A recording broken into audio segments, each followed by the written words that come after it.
Saya sendiri juga apabila tiba pada pagi ini terkenangkan peristiwa 21 tahun yang lalu di mana saya sendiri pernah mengikuti kursus di Pusat Latihan Dakwah Kundasang.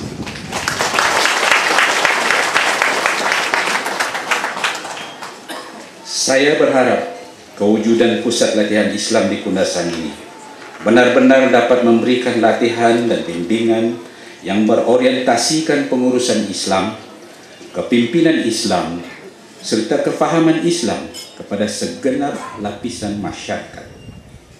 Saya menyeru supaya program latihan pengurusan Islam kepada organisasi dapat dipertingkat dan dipergiatkan lagi, supaya semua organisasi yang berada di negeri ini akan dapat mengaplikasikan sistem pengurusan Islam di dalam pentadbiran seharian mereka.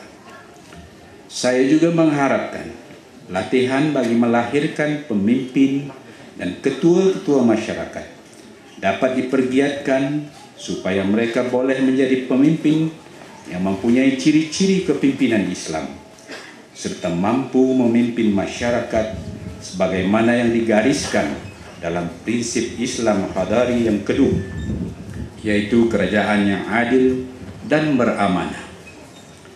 Menjadi harapan saya sekiranya Pusat Latihan Islam Kundasang dapat membimbing dan melatih masyarakat Islam menghayati dan mempraktikkan tuntutan ajaran Islam yang sebenar secara betul sebagaimana yang ditinggalkan oleh Rasulullah Sallallahu Alaihi Wasallam.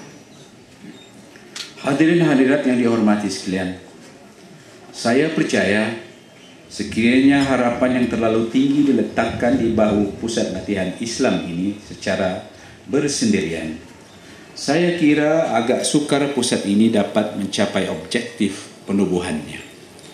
Justru itu sokongan dan dokongan daripada institusi lain dan masyarakat sekalian pada usaha yang dilaksanakan oleh pusat ini adalah sangat perlu dan dituntut. Dengan komitmen dan sokongan padu daripada tuan-tuan ahli masyarakat sekalian, saya percaya dakwah yang menjadi matlamat kita semua dapat dilaksanakan dengan lebih teratur dan berjaya. Masyarakat sangat mengharapkan dengan kewujudan Pusat Latihan Islam ini akan dapat menjadi pemangkin bagi merealisasikan matlamat ke arah pembinaan bangsa berlandaskan iman dan takwa. Dengan itu, ia akan dapat memenuhi aspirasi pemimpin dan rakyat supaya pembangunan dan kemajuan negara diimbangi oleh kemajuan spiritual dan nilai budi selaras dengan tuntutan Islam sebenar. Setelah melalui pelbagai cabaran dan pengalaman, bersempena dengan sambutan 30 tahun Jakim bertapak di bumi bawah Bayu ini, bermula pada tahun 1978, saya amat mengharapkan agar semua usaha dakwah ini diteruskan. Perancangan yang strategik amat diperlukan untuk memantapkan lagi gerakan dakwah paling tidak untuk 30 tahun yang seterusnya, untuk generasi yang akan datang. Ini adalah sangat penting dalam meneruskan agenda memberi kefahaman Islam dan pemantapan akidah di kalangan anak watan negeri Sabah, bumi bawah Bayu ini.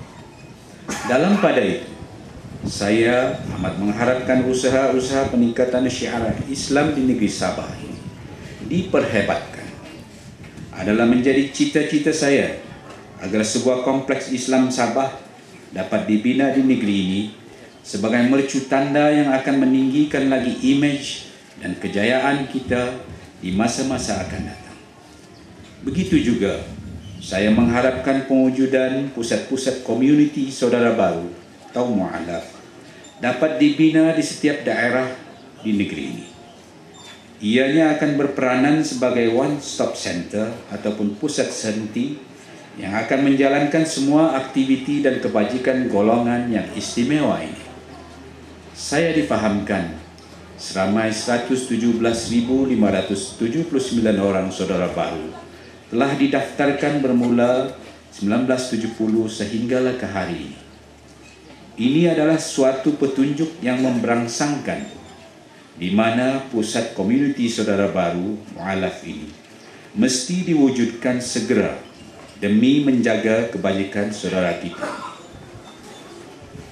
Ini ada hubungan dengan saranan yang berhormat tadi. Yang berhormat Datuk Seri telah memberi jaminan bahawa Ketua Pengarah JAKIM akan memberi peruntukan. Sekiranya beliau tidak dapat berbuat, yang berhormat Datuk Seri sendiri akan memberi. Kita ucapkan ribuan terima kasih atas jaminan yang telah diberikan oleh beliau.